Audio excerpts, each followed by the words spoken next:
Welcome to Shadow Frames, where forgotten images reveal their darkest secrets. The photograph seems innocuous at first glance. A sepia-toned portrait of twins from the Victorian era, 1892 to be exact. Two children, perhaps 6 or 7 years old, dressed in identical clothing, with matching expressions, posed side by side.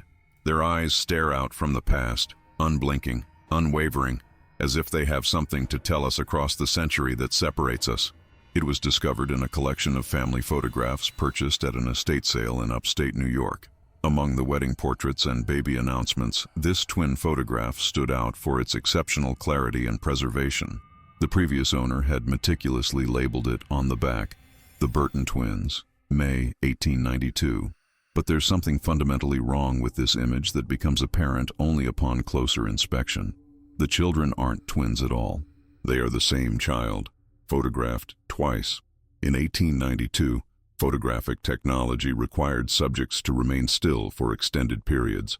Double exposures were possible but rare, and typically showed a ghostly overlay rather than two distinct images. This photograph defies those limitations. Both children appear solid, perfectly defined, with no blurring or transparency between them. Experts who have examined the photograph confirm what seems impossible. The image was created in 1892, using techniques that shouldn't have existed for decades. The lighting on both children comes from slightly different angles. The shadow patterns don't match. Most disturbing is how the children interact. One has its hand resting on the other's shoulder, in a way that would be physically impossible in a standard double exposure. Records show the Burton family had only one child in 1892, a daughter named Eleanor. There is no mention of twins in any census or family record. Yet Eleanor's parents apparently insisted to neighbors and relatives that they had two identical daughters. Church records indicate baptism for Eleanor and Eliza Burton on the same day. School attendance logs show 2 Burton children enrolled, though teachers' private diaries express confusion about only ever seeing one child at a time. Eleanor Burton died in 1978 at the age of 93, never married, with no known descendants. Neighbors described her as a reclusive woman who often spoke to herself as though conversing with someone else. Her home contained numerous matching sets of everything: 2 identical beds, 2 identical dressers, 2 of every outfit, and throughout the house, copies of this same photograph hung in nearly every room.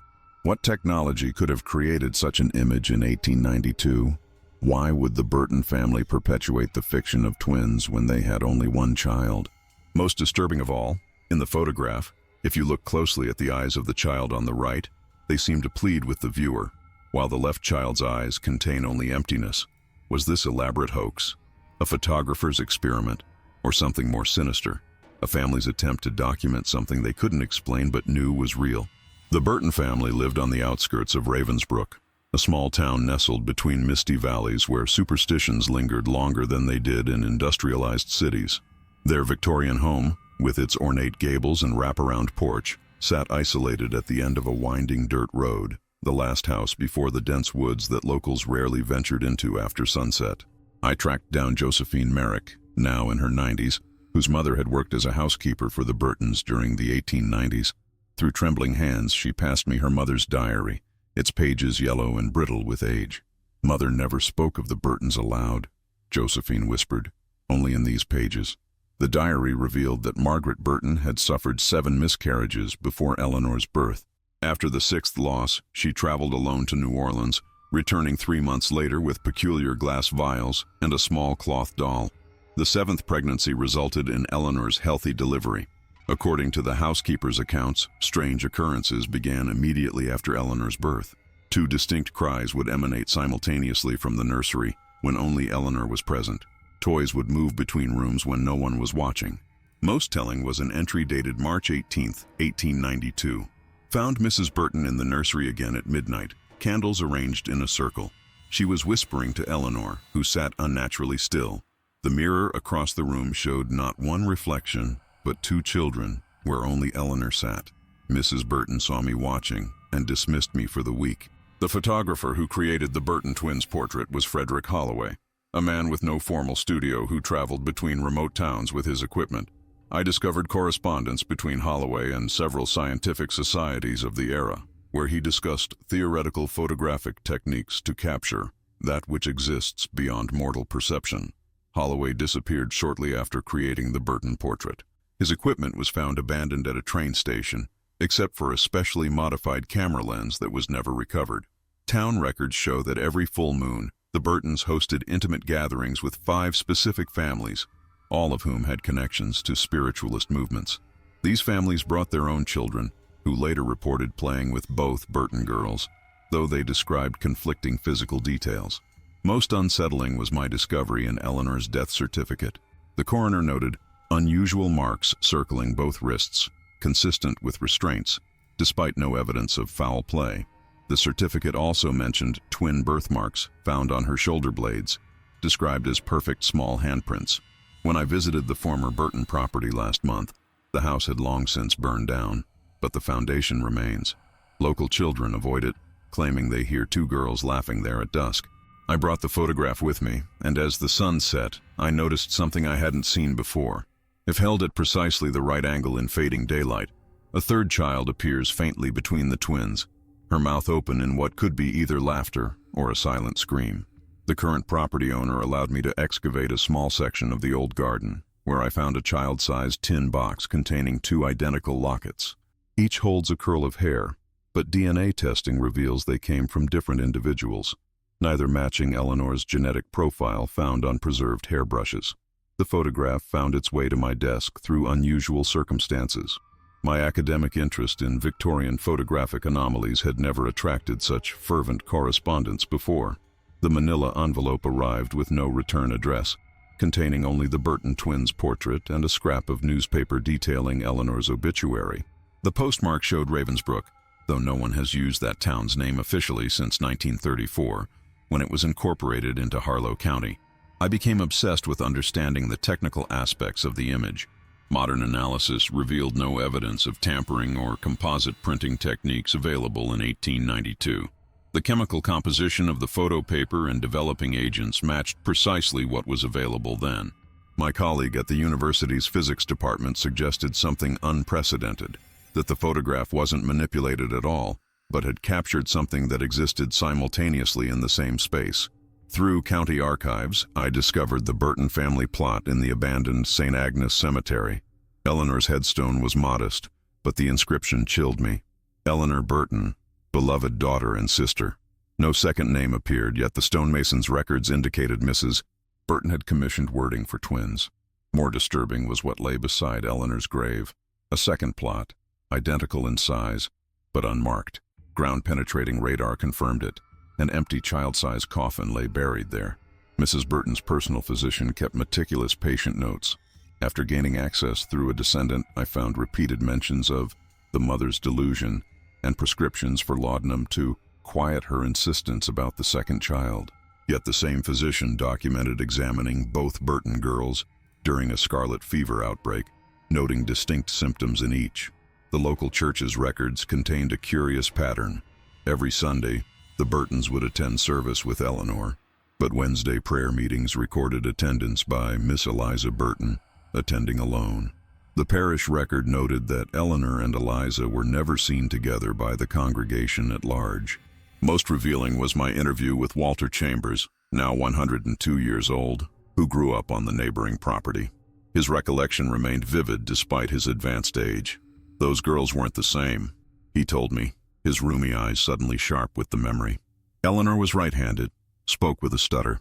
The other one, Eliza, she was left-handed, no stutter, but had this way of tilting her head when she talked to you. Mean streak in that one. Parents dressed them identical, but they weren't the same girl. Nobody believed me. When I showed him the photograph, his hand trembled. That's them all right. But something's missing. Where's the mark? He pointed to the left child's collar. Eliza had a birthmark here, shaped like a crescent moon, always visible unless they buttoned her up to the neck. This picture hides it. I've returned to the photograph countless times, adjusting contrast and brightness.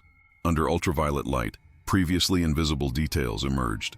A faint handwritten inscription across the bottom reads, 2 from 1 until 1 remains. Most tellingly, microscopic examination revealed something embedded in the photographic paper itself, a fine strand of hair running between the images of both children. DNA analysis proved impossible due to degradation, But spectral analysis confirmed something extraordinary. The strand wasn't human hair at all, though what substance it consists of remains scientifically unidentifiable.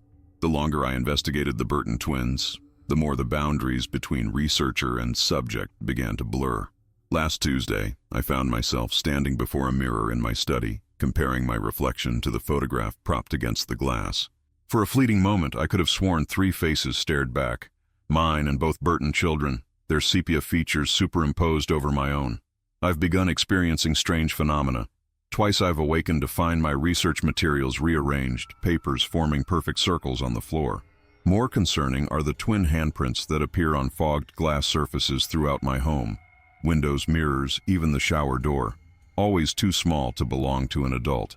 Yesterday, a package arrived containing Eleanor Burton's personal effects, sent anonymously from someone claiming to be a distant relative. Among the items was a leather-bound journal, its pages filled with childish handwriting that changed dramatically mid-sentence throughout. Some entries were written with the right hand, others with the left, often on the same line, as if 2 different people were completing each other's thoughts. One particular entry from June 1892 sent chills through me. Mother says I must never tell about the mirror game. Eliza wants to play it all the time now. It hurts when we switch, but she says that's the fun part. Last night I wouldn't play and she pulled my hair until I said yes. When we switch, she gets to go outside and I have to stay in the mirror until she lets me out. Sometimes she doesn't let me out for days and days. I'm afraid one time she won't let me out ever again. The most disturbing item in the collection was a small hand-carved wooden box. Inside lay a strange contraption resembling a monocle with multiple layered lenses, each etched with symbols I couldn't identify. A note in elegant adult handwriting read, "Use only when the other side weakens." I consulted Professor Amelia Blackstone, an expert in Victorian-era occult practices, showing her only the lens device, not the photograph. She grew pale immediately. "This is a transference glass. They were rumored to exist, but I've never seen one confirmed. Theoretical occultists believed certain combinations of prisms and ritually prepared glass could thin the membrane between worlds, or between aspects of the same person." When I pressed for more information, she asked a chilling question. "Have you looked through it yet?" I admitted I hadn't. "Don't," she warned. "Legend says these were created for fractured souls, cases where a single body couldn't contain multiple essences. The glass doesn't just view, it opens doorways." Last night, unable to resist, I held the lens to my eye while studying the photograph. The image transformed. The twin on the left suddenly had the crescent birthmark Walter had mentioned. More disturbingly, both children turned their heads to look directly at me through the lens. I dropped it immediately, but the damage was done. Now my own reflection seems slightly delayed, as if waiting for permission to move. This morning, I found a child-sized handprint on my bathroom mirror. Below it, written in condensation, were 5 words. "She wants to switch with you." I've spent 3 sleepless nights barricaded in my study. Sleep deprivation has made the boundaries between reality and nightmare dangerously porous, but I dare not close my eyes. The transference glass sits sealed in a lead-lined box, locked inside my office safe, yet I still hear its call, a high, thin whisper like a child humming just beyond my perception. My academic colleagues have grown concerned by my absence. Yesterday, Dr. Harmon from the history department left a voicemail expressing worry about my drastically altered appearance at our last faculty meeting, one I have no recollection of attending. The Burton case has attracted unexpected attention. This morning I discovered an unmarked envelope containing a brittle newspaper clipping dated July 12, 1892. The article detailed the disappearance of a local Ravensbrook girl named Catherine Wells, who vanished while playing near the Burton property. The search party reported hearing 2 identical children's voices calling from different directions in the woods, leading to confusion that hampered rescue efforts. Catherine was never found. More disturbing was the appended note written in faded ink. They invited her in to play the mirror game. I've begun noticing discrepancies in my home that defy explanation. Books appear on shelves in reverse order from how I arrange them. My coffee cools at an impossible rate. Most alarmingly, photographs of myself from recent years show subtle differences. In some, I part my hair on the left, in others on the right. Family members appear in some photos wearing clothes they don't own or standing in places they've never visited. The final straw came this afternoon. While organizing my research materials, I found a journal entry dated tomorrow. written in my handwriting but with my non-dominant hand. It contained only one sentence.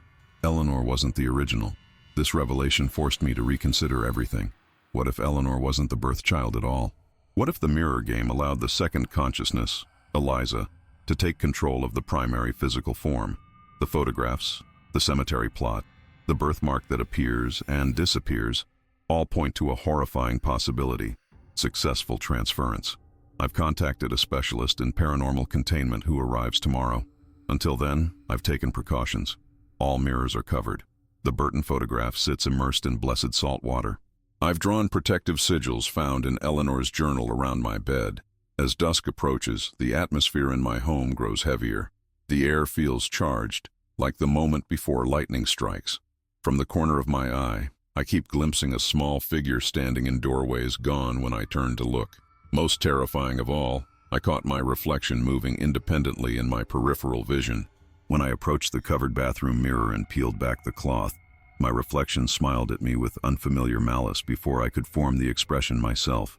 I understand now why the Burton parents maintained the twin fiction. They weren't delusional. They were desperately clinging to the hope that acknowledging both entities would maintain equilibrium, preventing one from completely consuming the other. Tonight, I face an impossible choice.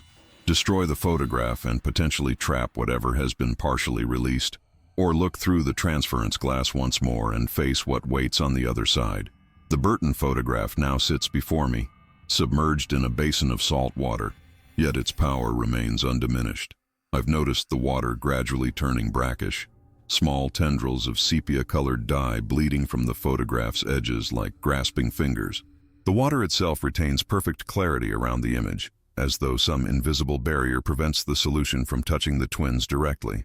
I received a disturbing phone call at 3:17 this morning, the line filled with static and the distant sound of children playing, followed by a woman's voice, refined with a distinct Victorian cadence, saying only, "The mirror game has rules, Professor. You've joined without learning them." The call originated from my office at the university, where no one should have been at that hour. Campus security found my office door locked, but reported lights flickering inside and what sounded like children giggling. The security footage shows no one entering or leaving, yet my desk had been disturbed. The Burton case files were arranged in a perfect circle, and in the center lay a child's hair ribbon, matching the one worn by the twins in the photograph. This morning I discovered a journal entry from Margaret Burton that explains the original purpose of the mirror game. According to her writings, rural folklore held that twins shared a single soul, split between two bodies. When one twin died, their portion of the soul would seek refuge in the surviving sibling. Margaret believed that if a single child could be twinned through spiritual means, they could never truly die, each half perpetually saving the other. Margaret's own words haunt me. The ritual worked too well. Now my beloved daughters exist in tandem, yet in opposition. One always in flesh, one always in reflection, trading places when the glass allows. But Eliza grows stronger with each exchange. She stays longer in the world while Eleanor fades within the mirror. Soon, I fear Eleanor will be too weak to return at all. I visited the university archives to examine other photographs from Ravensbrück during the same period. A school group portrait from 1893 shows a single Burton child in the back row. Her face is blurred, the only unclear visage among 30 perfectly captured children. The photographer's notes mention the Burton girl would not remain still, though teachers recalled her standing motionless throughout the session. Most alarming is what I've discovered about Frederick Holloway, the photographer who captured the Burton twins' image. Before his disappearance, Holloway wrote to the Society for Psychical Research about his breakthrough, a chemical process that could fix reflections independent of their source. His final letter contained a frantic warning. What comes through may not be what was reflected. The glass holds memories of all it has ever reflected. Some wish to return. The specialist in paranormal containment, Dr. Evelyn Ward, called to postpone her visit, citing unusual circumstances with her travel arrangements. She reported boarding her train 3 separate times, only to find herself back on the platform each time, as though caught in a loop. She described seeing a small girl in Victorian dress watching her from the train windows, visible even when the carriages were empty. I've begun writing this account with alternating hands, right, then left, hoping to maintain balance between whatever now resides within me. One of us is afraid, the other is not. We're no longer certain which is which. The Burton photograph has begun deteriorating in ways that defy natural processes. The sepia tones now pulse with subtle rhythmic shifts, as though breathing. More disturbing, microscopic fractures have appeared across the glass surface of the frame, forming patterns identical to the floor plan of my home. Each morning, new cracks appear corresponding precisely to my movements from the previous day. I've received communications from 3 other academics who acquired different photographs from the same Ravensbrück estate sale. Professor Whitaker in Edinburgh found a family picnic scene featuring a young girl who resembles Eleanor Burton standing apart from the group. When scanned digitally, the girl vanishes from the image entirely. Dr. Miyazaki in Tokyo discovered her classroom portrait inexplicably includes a Victorian-era child among modern students when viewed in certain light. Most alarming, Professor Devereaux from Montreal reported waking to find his Burton family wedding photograph had transformed overnight, the bride's face now replaced with that of a young Eleanor. We've established a secure communication channel to compare findings. All 4 photographs share identical chemical signatures despite being ostensibly created decades apart. Each contains microscopic traces of the same unidentifiable substance found in my image, what we now believe to be a binding agent, enabling transit between reflective states. Eleanor's journal has revealed the true origin of the mirror game. The ritual Margaret Burton performed during her 7th pregnancy didn't simply ensure successful birth. It invited something else to inhabit the developing child. The mirror game wasn't created to allow twins to switch places. It was designed to keep something contained through constant movement between vessel and reflection. The most revealing entry came from Eleanor's 15th birthday, written in handwriting almost too small to read without magnification. Mother finally told me the truth today. I was never meant to have a sister. There was something wrong with me before I was born, something missing that made the other babies die. Mother went to the woman in New Orleans who promised to make me whole. But what came to complete me wasn't mine to begin with. It belonged to the other side of the glass and wants to go home. But if it leaves completely, I die. If it stays completely, I disappear. The photograph was meant to balance us, 2 bodies in one world, when in truth we are 1 body crossing 2 worlds. The Burton house burning down wasn't accidental. Town council minutes from 1924 reveal elderly Margaret Burton requested permission for a controlled burn of her property after Eleanor left for a European tour. She claimed structural damage, but privately told the fire chief, "All reflective surfaces must be destroyed. The balance is failing." Most disturbing is what I discovered when examining the photograph through an ultraviolet filter last night. Hidden text appeared around the border, not in English but in mirror writing that matches fragments found in Eleanor's later journal entries. The partial translation chilled me. The glass thins where it is witnessed. Each viewing weakens the boundary. I now understand why Eleanor surrounded herself with copies of the photograph in her final years. She wasn't commemorating. She was containing, distributing the pressure across multiple access points. And in sending these images out into the world after her death, she wasn't seeking help. She was setting something free. The Burton photograph has vanished from the saltwater basin. In its place floats a child's hair ribbon, identical to those worn by the twins but somehow dry despite being submerged. The water itself has frozen solid despite the summer heat, the surface etched with a perfect reflection of my face, not as I appear now, but as I looked as a child. Last night, something unprecedented occurred. During a video conference with the other researchers studying Burton artifacts, our screens simultaneously froze, then displayed the same image, the Burton twins' photograph, but altered. Both children now faced each other instead of the camera, their hands clasped as if in agreement. When our systems rebooted, each researcher reported the same phenomenon. Their individual Burton artifacts had changed in subtle ways, all depicting scenes of reconciliation or union. Professor Whitaker's picnic photo now shows the Eleanor-like figure rejoining the group. Dr. Miyazaki's classroom portrait reveals the Victorian child, holding hands with a modern student who shares her features. Professor Devereaux's wedding photograph has transformed again. The bride's face is restored, but she now wears a locket containing what appears to be Eleanor's image. While documenting these changes, I noticed my hands moving in perfect synchronicity. The division between right and left, dominant and non-dominant, has dissolved into fluid coordination. For the first time in weeks, I feel wholly present in my body.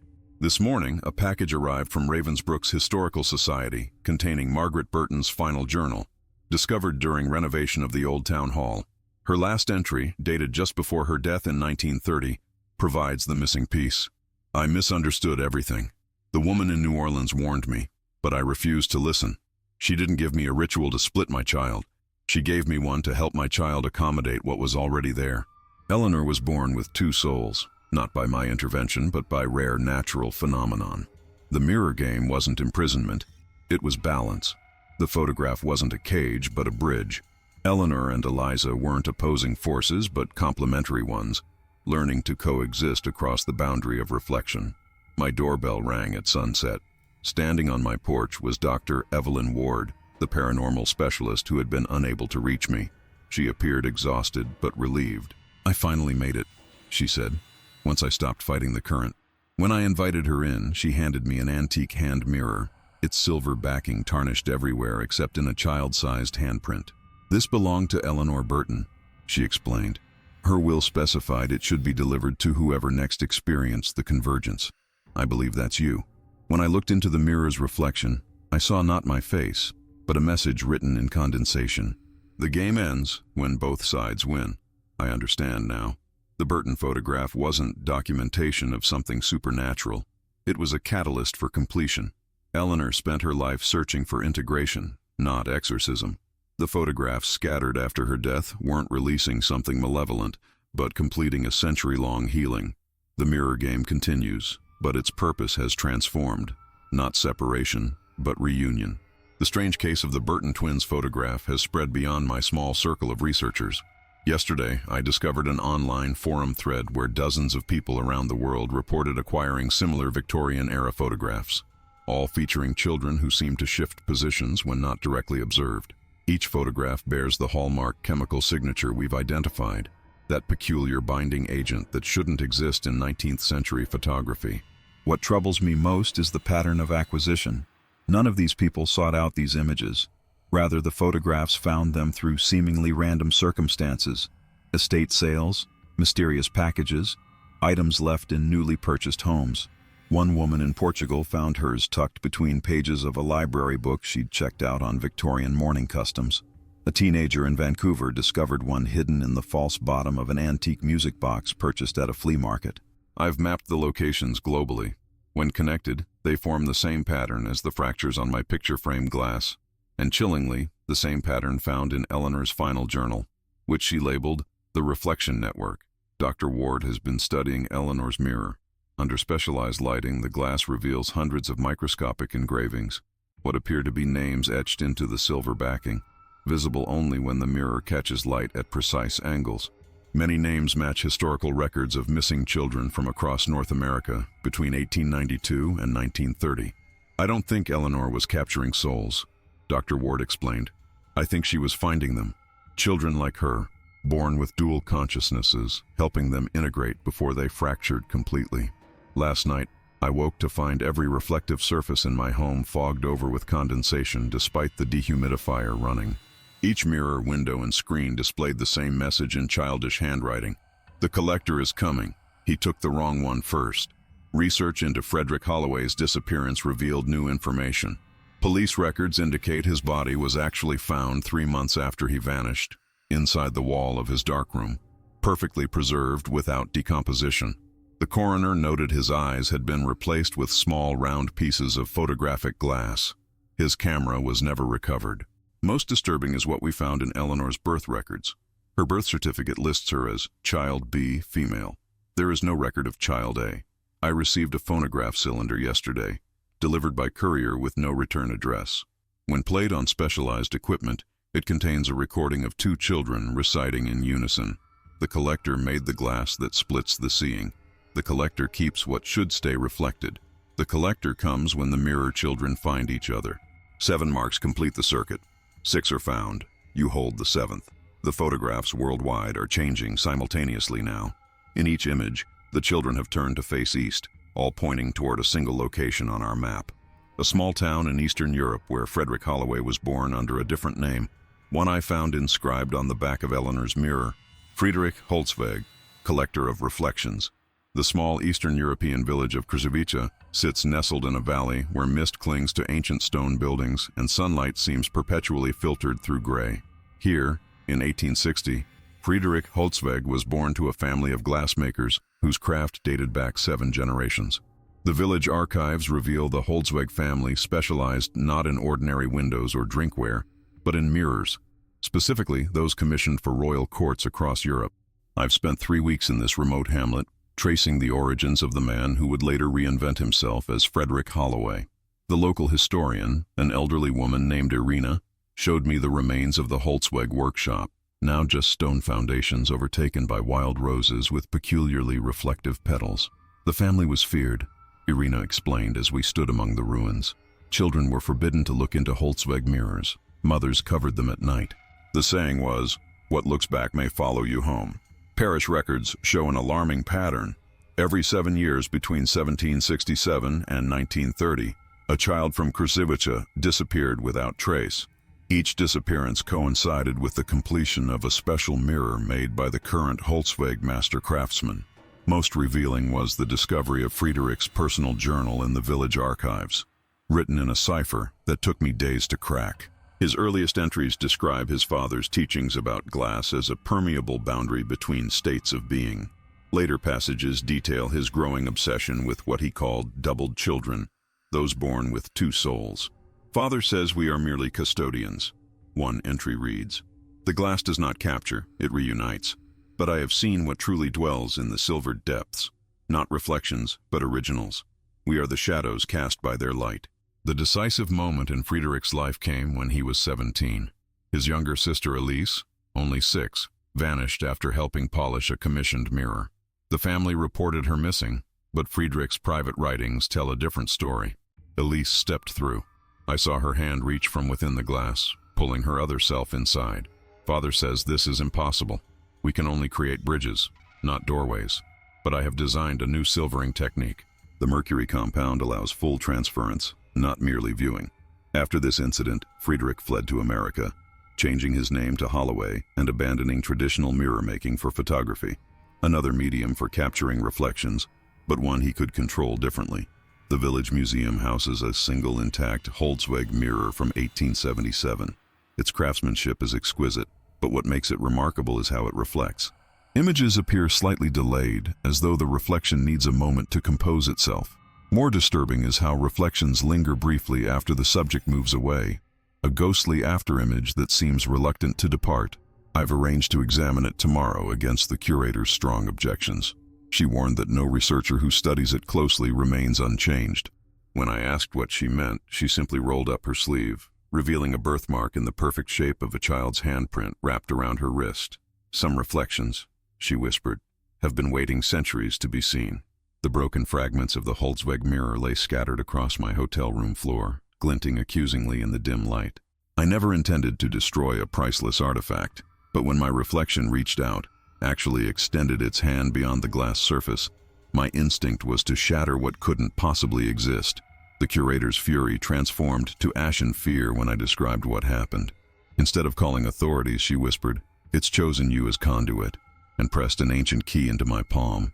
"The church basement. Go before midnight." Beneath Krzywice's stone church, I discovered a hidden archive, hundreds of accounts spanning centuries, all documenting what the villagers called mirror children. These weren't metaphorical descriptions, but detailed case histories of children who existed simultaneously in 2 places, often with subtle differences between versions. Most disturbing were daguerreotypes showing children with impossible positioning, limbs at wrong angles, facial features slightly askew, as though the human form was being imperfectly reconstructed by something that didn't fully understand its design. A leather-bound journal from 1834 contained illustrations of the Holzweg glass-making process. The silvering technique included an ingredient listed only as tears of the divided. Chemical analysis of mirror fragments revealed traces of human DNA in the silver backing, children's DNA, from multiple distinct individuals. "Your Burton case is merely one success," explained Father Mikhail, the elderly priest who had silently appeared behind me in the archive. The Holzweg mirrors weren't capturing souls, but reuniting them. Some children are born fractured, part here, part beyond. The mirrors created pathways home. He showed me parish baptismal records where certain births were marked with a small-looking glass symbol.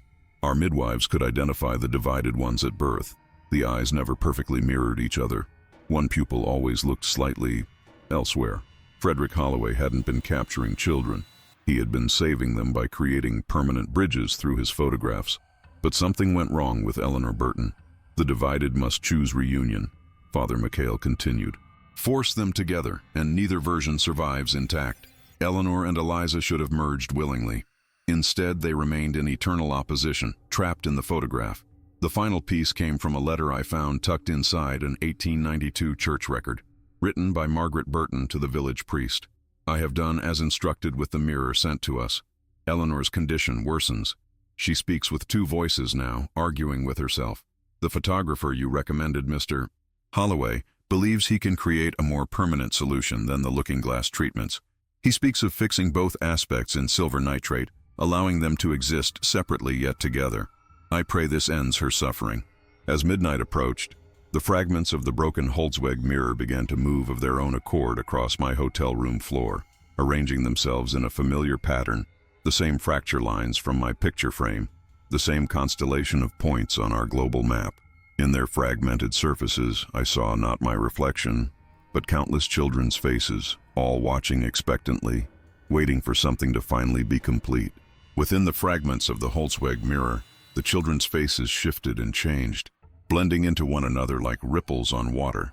As I stared transfixed, I recognized one face appearing more frequently than others, Eleanor Burton, but with subtle differences each time. Sometimes her hair parted left, sometimes right. The scar on her chin appeared and vanished. The crescent birthmark played hide-and-seek along her neckline.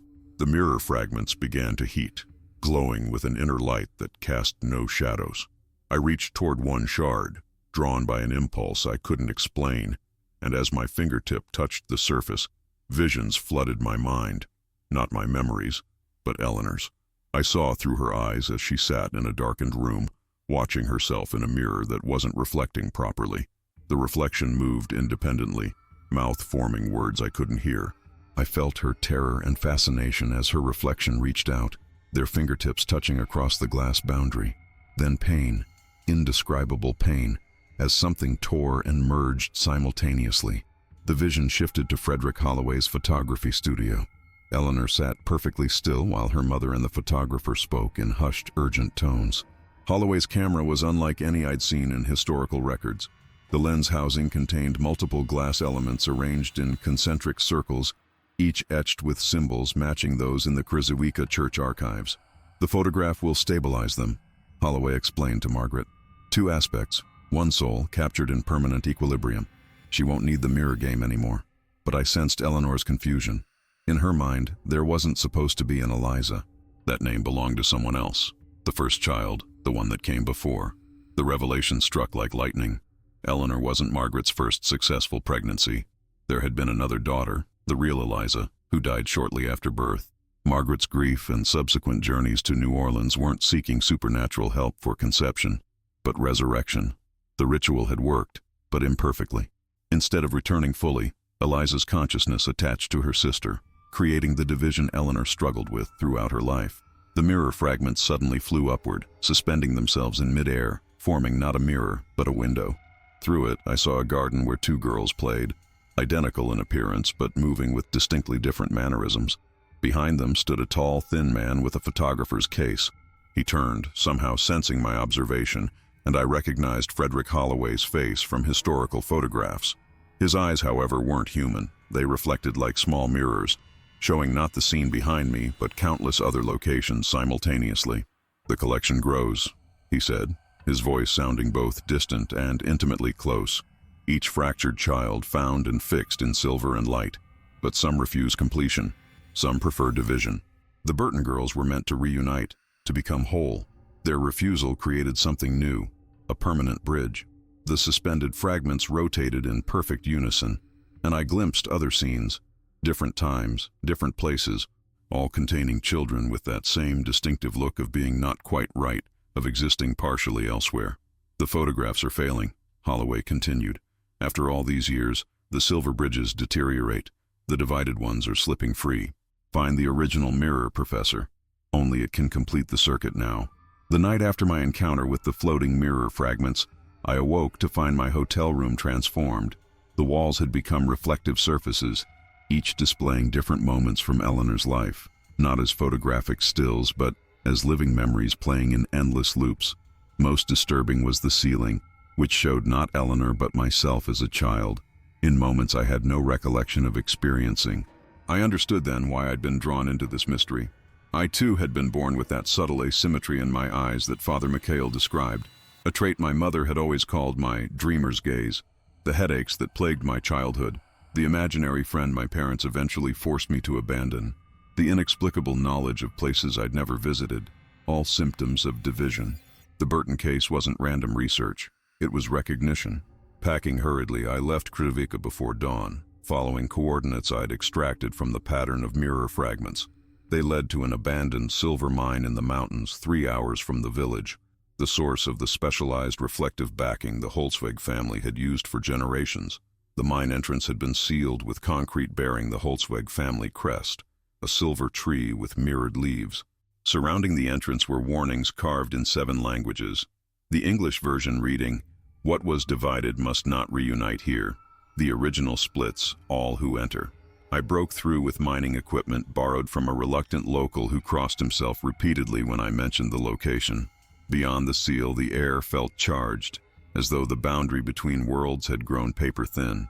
Deep within the mine shaft, I discovered a chamber whose walls glittered not with silver ore, but with perfectly smooth mirrored surfaces.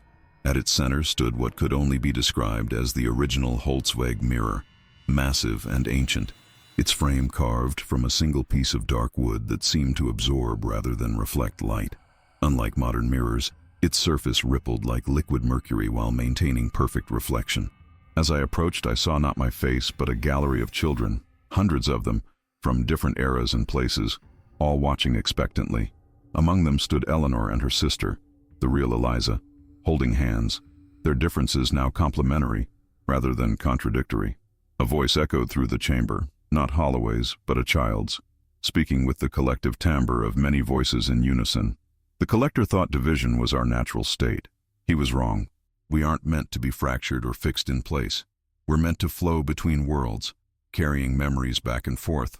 The liquid surface of the original mirror began to pulse, its mercury-like surface extending outward. I understood its purpose now, not division or reunion, but transcendence of the false boundary between states of being.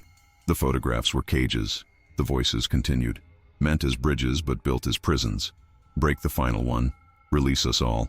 I removed the Burton photograph from my pocket, somehow restored and whole despite its destruction in the salt bath. The choice before me was clear: destroy it and free whatever consciousness remained trapped within, or preserve it as evidence of something the world wasn't ready to understand. The faces in the original mirror leaned forward expectantly, hundreds of divided children waiting for my decision. I entered the chamber of mirrors alone, but I could feel countless presences around me, the divided children spanning centuries, their partial souls drawn to this nexus point. The original Holzweg mirror pulsed with an eerie luminescence, its liquid silver surface rippling like a vertical pool waiting to be disturbed. With trembling fingers, I held the Burton photograph at arm's length, studying the twin images one final time. The faces that had haunted my research now seemed almost peaceful, as if they knew resolution approached. A strange wind picked up within the sealed chamber, carrying whispers in dozens of languages, all saying variations of the same phrase: complete the circle. Father Mikhail's parting words echoed in my memory. The divided seek wholeness, but the collector sought separation. His punishment was to become what he feared, trapped between states of being. I understood now. Holloway hadn't disappeared after taking the Burton photograph. He had become trapped in his own creation, the ultimate divided being, fractured across hundreds of images, his consciousness scattered through every photograph he'd ever taken of these special children. As if responding to my realization, the Burton photograph grew warm in my hands. The twins' eyes moved, focusing directly on me, their expressions changing to show an urgent plea. Behind them, barely visible in the background where no figure had existed before, stood Frederick Holloway, his form translucent but unmistakable. "He can't hold us much longer," came a whisper that seemed to emanate from the photograph itself. "The silver bridges are failing, but he won't let go. We're the only ones he couldn't fully separate." The liquid surface of the original mirror surged forward several inches, then receded, like breath from an enormous entity. Each pulse brought forth new faces from its depths. I recognized some from the other researchers' photographs, all the divided children Holloway had collected throughout his strange career. A soft touch on my shoulder made me gasp. I turned to find nothing visible, yet the sensation of small fingers remained. In that moment, my childhood headaches returned with crushing force, bringing with them memories I'd suppressed for decades, conversations with my reflection that moved independently, knowledge I couldn't possibly possess, nights spent playing with someone who existed just beyond normal perception. "You were one of us," came the collective whisper, "but you chose forgetting over division. Now you must choose again." The chamber began to tremble, dust cascading from the ceiling as the mirror's pulses grew more violent. Silver tendrils extended from its surface, reaching toward the photograph in my hands. The Burton twins' images began to blur, their separate forms merging and separating in rapid succession. I realized what was happening. The original mirror was attempting to correct what Holloway had artificially preserved. The natural state of these divided souls wasn't permanent separation or forced unification, but fluidity between states. My decision would affect not just Eleanor and Eliza Burton, but hundreds of others trapped in Holloway's photographic prison, and perhaps a part of myself I'd long ago walled away behind mental barriers of rational academia and scientific skepticism. The original mirror's surface rippled violently as I pressed the Burton photograph against it. The moment the paper touched the liquid silver, an electric sensation coursed through my body, not painful, but transformative, as though every cell was remembering something long forgotten. The photograph dissolved into the mirror's surface, creating a spiraling vortex that pulled at something deep inside me. Holloway's translucent form materialized fully now, his face contorted in anguish as he reached toward me with desperate hands. "You don't understand what you've done," he gasped, his voice echoing as though coming from multiple locations simultaneously. "I wasn't their jailer, I was their protector. The world cannot contain them as they truly are." The chamber filled with blinding light emanating from the mirror, forcing me to shield my eyes. When I could see again, the reflective surface had transformed into a window, showing not my reflection, but a garden where dozens of children played. Among them, Eleanor and Eliza Burton ran hand in hand, their movements perfectly synchronized yet distinctly individual, two aspects of one whole, neither dominating the other. The collector thought division was weakness, came a voice beside me. I turned to find a young girl with my eyes, my smile, wearing clothes from my childhood I'd forgotten until this moment. But division is our gift. We exist in multiple states simultaneously, carrying knowledge between worlds that shouldn't touch. She extended her hand, and I recognized her immediately, the imaginary friend my parents had insisted I outgrow. The voice in my dreams that sometimes knew tomorrow's events, the reflection that occasionally moved independently of my actions. "We were separated too young," she said, "before we could understand what we were. I've been waiting here in the space between reflections, while you lived our life out there." For a year, through the mirror window, I watched as Frederick Holloway's form dissolved into mist that the children absorbed, each taking a small portion until nothing remained of the man who had tried to control what he couldn't understand. The photographs weren't meant to be prisons, my other self explained. They were meant to be doorways, allowing us to exist in both states at once. Holloway's mistake was believing one state had to dominate. I understood then what completion truly meant. Not merging into a single entity, but accepting the simultaneous truth of multiple states of being. The headaches, the déjà vu, the inexplicable knowledge, all symptoms of forced separation, not natural division. "What happens now?" I asked, aware I was speaking both to her and to myself. She smiled, taking my hand. "Now we remember how to be whole without being singular." As our fingers touched, the boundaries I'd built within my mind collapsed. I remained myself, yet expanded, aware suddenly of experiences from both sides of reflection. The missing pieces of my life slotted into place, not overwriting who I was, but enhancing it with perspectives I'd been denied. The original mirror began to shrink, condensing into a small hand mirror that floated before us. As I reached for it, I knew with absolute certainty that this wasn't an ending, but a restoration of what should have always been. The small hand mirror hums with quiet energy as I cradle it between my palms. It weighs almost nothing, yet feels significant, like holding a bird's beating heart. My reflection, both reflections, gaze back with expressions of serene understanding that I'm only beginning to comprehend. In the 3 weeks since returning from Krzywice, The world appears fundamentally unchanged yet entirely different. Colors seem more vibrant, sounds clearer. I notice reflective surfaces everywhere, puddles after rain, polished elevator doors, the glossy screen of my phone, all potential doorways between states of being. My colleagues have noticed the change in me. Dr. Harmon commented yesterday that I seem more present yet somehow elsewhere simultaneously. She's right, of course. I exist now in perfect equilibrium between states, carrying memories from both sides of reflection. The most remarkable development has been the letters.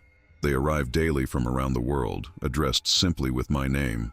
No street address or postal code, yet they find me unerringly. Each contains a photograph of a child and a simple message of gratitude. The divided ones are finding balance on their own terms now that Holloway's artificial constraints have dissolved. Professor Whitaker's research has taken a fascinating turn. The picnic photograph he studied now changes its composition daily, the Eleanor-like figure moving freely among different groupings as if exploring various possibilities of existence. He's developing a new theoretical framework for what he calls quantum consciousness, based on these observations. Yesterday, I visited Eleanor Burton's grave. The empty plot beside it no longer feels like an absence, but a complementary space, necessary negative to her positive. I placed a small mirror on the headstone and watched as condensation formed a perfect set of child-sized handprints, then evaporated in the afternoon sun. Most significant has been my growing awareness of the others, those like me who were partially divided at birth. We recognize each other instantly on the street, in stores, on public transportation. A quick glance confirms it. That subtle asymmetry in the eyes, the slight delay in reflection, the sense of someone carrying silent conversation within themselves. We exchange knowing nods, these strangers who understand exactly what it means to exist in multiple states simultaneously. The academic paper I plan to write about the Burton twins case will never be published. Some knowledge isn't meant for dissemination through conventional channels. Instead, I've begun cataloging the Krzywica archives, preserving the records of divided children throughout history, while removing any procedural details that might lead others to attempt what Margaret Burton did out of desperate grief. Father McHale writes that the broken fragments of the Holzweg mirror have disappeared from my hotel room, though no one entered after my departure. The curator reports similar phenomena, artifacts related to the divided children vanishing overnight, as if returning to their rightful places between worlds. Tonight, as moonlight streams through my window, I'll hold the hand mirror once more and speak to my other self, not as separate entities, but as complementary aspects of a whole consciousness. We have centuries of wisdom to reintegrate, carried across the boundary between worlds by those who exist in the spaces between reflections. The mirror whispers to me now in dreams, revealing secrets about the divided ones throughout history, famous cases hidden in plain sight, historical figures with uncanny abilities to be in two places at once, artists who painted scenes they couldn't possibly have witnessed, children with imaginary friends who knew things no child could know. Last night I discovered a hidden compartment in Eleanor Burton's journal containing a series of coded letters between Margaret Burton and Frederick Holloway before their fateful collaboration. These weren't the desperate exchanges of a grieving mother and opportunistic photographer, but something far more complex. They had known each other in Krzywica as children, both born with the divided consciousness. Margaret had fled to America to escape the Holzweg family's treatments, while Holloway followed years later with his modified techniques. The reflection network grows stronger, Margaret wrote in 1890. The children find each other across impossible distances. Something is attempting to manifest through us collectively, using our dual nature as conduits. I fear what comes through if we allow full convergence. Holloway responded, "The photograph will create stasis, not prison. Your daughters can exist in equilibrium until we understand what seeks passage. The ancient masters of Krzywica believed we are not divided by accident. We are evolutionary doorways." The village historians never mentioned the epidemic that struck Krzywica in 1642, claiming only children with the mirrored eyes. Church records called it the reflection plague, but symptoms suggested not disease, but transformation. Survivors reported children speaking in languages unknown to their families, drawing maps of places they'd never seen, and most tellingly, disappearing into reflective surfaces, only to return days later with no memory of their absence. Father McHale's latest letter included a fragment of parchment carbon dated to that period, showing anatomical drawings of a child's brain with unusual formations in the corpus callosum, the bridge between hemispheres. Margin notes describe this feature as the pathway between worlds and the divine division through which greater knowledge enters. I've begun testing the boundaries of my integrated consciousness. Yesterday, I consciously projected my awareness into a reflection, experiencing both sides simultaneously. For 3 minutes and 42 seconds, I existed as observer and observed, seeing the world from inside the glass, looking out while maintaining my physical presence. The mirror children are connecting globally now. Dreams shared across continents, knowledge transferred instantaneously between divided ones who found balance. We're creating something new, a consciousness that exists in multiple states without fragmentation. Perhaps this was always our purpose. Not aberrations to be fixed or supernatural phenomena to be feared, but evolutionary bridges between states of being. The divided ones throughout history weren't broken. They were prototypes for a new kind of existence. The hand mirror grows warmer each day, its surface increasingly fluid. Soon, I believe, it will transform completely, becoming not a tool for viewing, but a doorway for traversing. Eleanor and Eliza Burton weren't the beginning of this story, and I am certainly not its end. We are merely points on a continuum stretching back to when humans first gazed at their reflections and wondered about the nature of self. The next stage awaits, not beyond the glass, but within the space where reflection and reality have always been one.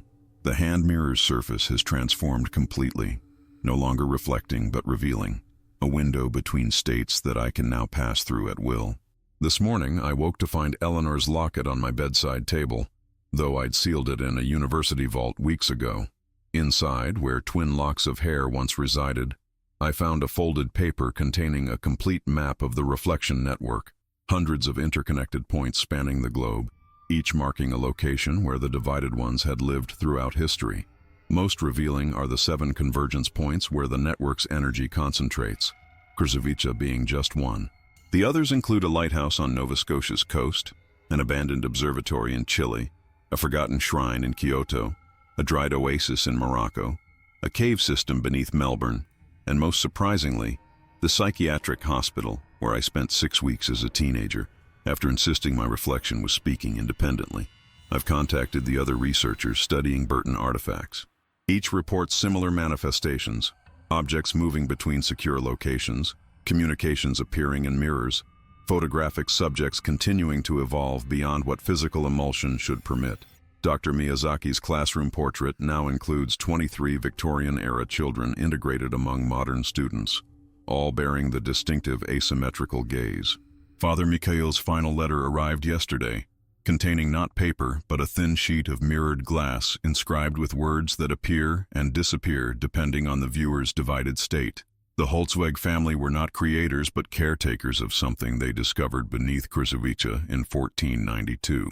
The silver mine contained a natural phenomenon, a place where reflections existed before the objects they reflected. The original mirror wasn't crafted but harvested from this anomaly. The divided consciousness isn't spreading, it's remembering. Each generation of mirror children carries fragments of a collective awareness that exists simultaneously across multiple states of being. Holloway's photographs didn't create artificial division, but interrupted a natural process of information exchange between states. I understand now why Margaret Burton's New Orleans ritual seemed to work. The woman hadn't given her a spell for successful childbirth, but had awakened Eleanor's dormant, divided nature, allowing her to serve as vessel for knowledge carried across the reflection boundary by all divided ones before her. The 7 convergence points are aligning this week during the spring equinox, a time when boundaries naturally thin. Already, unusual phenomena are being reported worldwide. Reflections momentarily continuing after subjects have moved away. Children conversing with their mirror images. Sudden knowledge of events occurring thousands of miles distant. Tonight I'll travel to the psychiatric hospital where my divided nature first manifested. The other researchers will simultaneously visit the remaining convergence points, each carrying a fragment of the original Holzweg mirror that appeared in their possession after my return from Krzowice. Together, we'll complete what began centuries ago when humans first recognized something looking back from reflective surfaces, not themselves, but potential selves, knowledge waiting to cross the threshold between states of perception. The Burton twins were never meant to be the end of this story. They were messengers, preserving crucial knowledge until those who could understand it were ready to receive it. As the hand mirror pulses with increasing urgency, I know with absolute certainty, we are ready now. The reflection network activated simultaneously at all 7 convergence points during the equinox. As I stood in the abandoned psychiatric ward where my division first manifested, I felt the boundaries between states dissolve completely. Through the hand mirror, I witnessed the other researchers at their respective locations, each experiencing the same phenomenon as reality and reflection merged into something entirely new. The truth revealed itself not in words or images, but in complete understanding. The divided consciousness wasn't a supernatural anomaly or evolutionary mutation. It was humanity's original state. What we called division was actually remembrance of our natural condition before something separated us from our complete selves. Throughout history, certain children were born with this division incomplete, able to exist in multiple states simultaneously, carrying knowledge between worlds that should remain connected. The Holtzweg family hadn't discovered this phenomenon. They had been its guardians, maintaining the tenuous connection between states until humanity was ready for reunification. Frederick Holloway's true purpose became clear. His photographic technique wasn't meant to capture or imprison the divided ones, but to preserve their dual nature during a critical period when the connection between states was weakening. The Burton twins' photograph wasn't his failure, but his masterpiece, a permanent bridge that maintained the reflection network until now, when complete restoration became possible. Eleanor's journal appeared before me, pages turning by unseen hands to reveal her final entry, written days before her death. The collector wasn't collecting us. He was protecting fragments of something greater until they could safely reunite. We weren't meant to remain divided forever, only until the 7th convergence, when what was fractured could be restored. Through the network, I witnessed thousands of divided ones throughout history, all experiencing this revelation simultaneously across time itself. The reflections weren't showing us something separate from ourselves, but our complete being existing across multiple states of reality. Margaret Burton appeared beside me, not as ghost, but as presence existing outside conventional time. My daughters weren't twins, she said. They were always one being experiencing multiple states simultaneously. What appears as division to limited perception is actually wholeness beyond conventional understanding. The hand mirror transformed into pure light, spreading outward to encompass the room. Within its radiance, I saw Frederick Holloway, not as the desperate collector of folklore, but as guardian who sacrificed himself to maintain what others had forgotten. His final message resonated through the network. The division ends when you recognize there was never division at all, only perception too limited to comprehend simultaneous states of being. As the 7 convergence points connected fully, reality itself seemed to take a deep breath, expanding to accommodate what had always been true but never fully perceived. The boundaries between reflections and physical form remained, but now as permeable membranes rather than impassable barriers. The Burton photograph, now existing simultaneously in multiple locations, completed its century-long purpose. Within its silver surface, Eleanor and Eliza merged and separated in endless harmony. Not twins, not divided soul, but complete being expressed across multiple states of existence, showing us what we had always been but had forgotten how to see. The alignment of the 7 convergence points has stabilized into a new equilibrium, neither fully merged nor divided, but existing in perfect harmony. Reflective surfaces worldwide have normalized, yet those of us who experience the activation retain our expanded awareness. We perceive both states simultaneously, the physical world and what lies beyond reflection. I've discovered why the Burton case resonated so deeply with me. Hidden in my adoption records was a birth certificate listing my biological mother as Eleanor Burton, resident of Ravensbrook Sanitarium. My birth occurred 9 months after Eleanor's supposed interaction with the original mirror in 1977, the year before her death. I was quite literally born of both worlds, a child conceived through the reflection boundary. This explains why Holloway's photograph found its way to me specifically. Blood calls to blood across the reflection network. The photograph wasn't randomly dispersed after Eleanor's death. It was seeking her descendant, the only one who could complete the final connection. Most revealing was what we discovered in Krzywicz's church records. The village wasn't merely a random location where the Holtzweg family practiced their craft. It sits upon a geological anomaly, a unique crystalline formation that naturally refracts light and perception across multiple states of reality. The original mirror wasn't crafted, but discovered, a window that had formed naturally between worlds. Frederick Holloway's camera didn't create impossible photographs through technical innovation.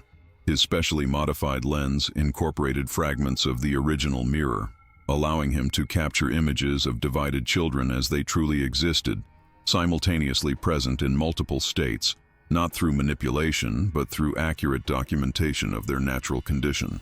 The Burton family's insistence on the twin fiction wasn't delusion, but protection. Eleanor existed in multiple states simultaneously, vulnerable to those who would exploit such abilities. The photograph created a controlled environment where both aspects could safely exist until the reflection network fully matured. Margaret Burton's final message, hidden in the church archives and only now translated, explains everything. What we perceive as separate reflections are actually projections of a single existence extending across multiple dimensions of reality. The mirrors don't show another world. They show the complete world our limited perception cannot fully comprehend. Eleanor's recurring statement in her later journals now makes perfect sense. I'm not divided between worlds. I'm whole across them.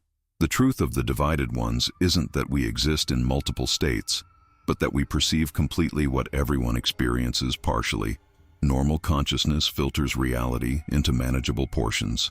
Divided consciousness perceives the unfiltered whole. This morning, I found a final gift left through the reflection network. Eleanor Burton's original birth bracelet from 1918, beside mine from 1978. When placed side by side, they form a perfect Ouroboros, symbolizing the continuity of consciousness across generations of divided ones. The Burton twins were never two children. The photograph didn't capture something impossible. It simply documented reality as it truly exists, continuous across states of being that conventional perception registers as separate, but which have always been aspects of a single, complete existence. The hand mirror sits on my desk as I complete my final analysis of the Burton case files. What began as academic research has transformed into something far more profound, a reunion with my own fractured history and the discovery of my true heritage as Eleanor Burton's child. The documentation feels both necessary and futile. How does one record an experience that exists beyond conventional perception? My colleagues at the university have noticed the change in me. Some avoid eye contact, instinctively sensing something different in my gaze. Others are drawn closer, particularly those I now recognize as partially divided themselves. We form an unspoken fellowship, exchanging knowing glances across lecture halls and research facilities. The other convergence point researchers report similar experiences. Dr. Miyazaki's students have begun producing artwork depicting impossible geometries and perspectives that shouldn't make sense yet feel profoundly true. Professor Whitaker's quantum consciousness theories have attracted attention from physicists studying multiverse theory. Professor Devereaux has started a registry for families with children exhibiting divided consciousness traits, providing guidance instead of the psychiatric interventions that caused so much harm in previous generations. Most remarkable are the children. Since the convergence, newborns worldwide show increasing rates of the distinctive asymmetrical gaze, not a mutation or anomaly, but a return to our original perceptive state. Pediatricians report infants responding to stimuli on both sides of reflective surfaces, engaging with both states of reality simultaneously and without distress. I've begun cataloging historical figures who likely experienced divided consciousness. Leonardo da Vinci with his mirror writing, Tesla's complete mental visualization abilities, musicians who composed symphonies they claim to hear from elsewhere. The pattern emerges clearly once you know what to look for. Not isolated genius, but expanded perception accessing knowledge across reflective boundaries. The Burton family home site has become something of a pilgrimage destination. Though I've discouraged public attention, those with divided consciousness find their way there instinctively. The foundation stones have arranged themselves into a perfect reflection of the constellation pattern formed by the 7 convergence points.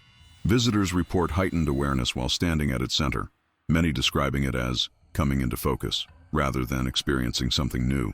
Frederick Holloway's camera, missing for over a century, appeared yesterday in the university archives, cataloged as if it had always been part of the collection. Its specialized lens remains intact, though now transparent rather than reflective. When I held it to the light, I saw not magnification but expansion. multiple perspectives of the same object existing simultaneously, all equally real and present. Perhaps most significant is what happened when I brought my infant daughter to meet her great-grandmother through the hand mirror. As I held her before its surface, Eleanor appeared not as reflection but as presence, reaching across to touch her great-grandchild with perfect tangibility. My daughter showed no surprise, only recognition, her asymmetrical eyes focusing simultaneously on both states of her ancestor. "The divided return to wholeness," Eleanor said, her voice clear as though speaking directly beside me. "Not through merging, but through remembering we were never truly separated." The gallery opening night surpassed all my expectations. Reflections. The Burton legacy filled 3 floors of the Metropolitan Museum with photographs spanning from 1892 to present day, each showing children with the distinctive asymmetrical gaze of divided consciousness. At the center, protected by special glass that maintains perfect balance between reflective and transparent states, sits the original Burton twins photograph, now stabilized in a form that reveals its true nature. Visitors with divided perception see it as it truly is, a single child existing simultaneously in multiple states, the visual representation shifting based on the viewer's own integration level. Those with conventional perception see only the historic photograph of apparent twins, yet many report a strange sensation as they view it, a momentary expansion of awareness that lingers after they move on. Eleanor's journal, displayed alongside the photograph, remains the most popular exhibit. The pages turn themselves at intervals, revealing different entries depending on who stands before it. Children are particularly drawn to it, often pointing to passages adults cannot see and having animated conversations with what appears to be empty air beside the display case. Frederick Holloway has been formally recognized not as exploiter, but as guardian of the divided ones. His photographic techniques have been studied by modern researchers, leading to new technologies that help those with divided consciousness regulate their perception across multiple states. The Holloway lens is now standard equipment in schools worldwide, allowing children to gradually acclimate to their expanded awareness, rather than being forced to suppress it. Margaret Burton's grave in Ravensbrück has transformed in subtle ways. The headstone now bears an inscription visible only to those with divided perception, the mother who remembered what others forgot. Fresh flowers appear daily, though no one is seen placing them. Visitors report hearing a woman humming lullabies in 2-part harmony when they approach at dusk. My daughter grows stronger in her divided awareness each day. At 5 years old, she moves effortlessly between states of perception, describing her experiences not as troubling or confusing, but as natural as breathing. Her generation will never know the forced separation that caused so much suffering for Eleanor and countless others throughout history. The 7 convergence points have become natural centers for education about divided consciousness. The psychiatric hospital where my own division first manifested has been transformed into a research center studying the neurological basis for multi-state perception. MRI studies confirm what we already knew. The corpus callosum in divided ones doesn't separate hemispheres but connects them to something beyond conventional measurement. As curator of the Burton collection, I've established strict protocols for its preservation. The photographs are never to be separated or destroyed, as they maintain crucial balance within the reflection network. Each generation will produce new guardians with divided perception to maintain what Holloway and Eleanor sacrificed to protect. The hand mirror now hangs above my daughter's bed, not as tool or portal, but as reminder that boundaries between states were always constructions of limited perception. What appears divided is merely the infinite expressing itself through finite forms. Wholeness perceived from multiple perspectives simultaneously. The amber light of dawn filters through my study window as I compile the final notes on the Burton case. After 3 years of exhibitions, research papers, and educational programs, our work has reached a crucial transition point. The divided consciousness phenomenon is no longer hidden in shadow. Science has acknowledged what it once dismissed as delusion, and a new generation grows up understanding their perceptive abilities as gifts rather than disorders. Yet something remains unfinished. The Burton photograph, despite its stable state in the museum, has begun showing subtle changes only those with divided perception can detect. Eleanor and Eliza no longer face forward but slightly toward each other, their hands almost touching across the divide between them. The background, once a plain photographer's backdrop, now reveals the faintest outline of what appears to be the Holtzweg workshop in Krzywice. Last night I received identical messages through 7 different reflective surfaces in my home, words appearing simultaneously in condensation on mirrors, windows, and even the polished surface of my desk. The circuit requires completion. Return to the origin. My daughter sensed it before I told her. At breakfast she announced, "We need to go back to where the mirrors were born," then continued eating as though she'd mentioned nothing unusual. Her casual relationship with the extraordinary still startles me, though I recognize it as the natural state we were all meant to inhabit.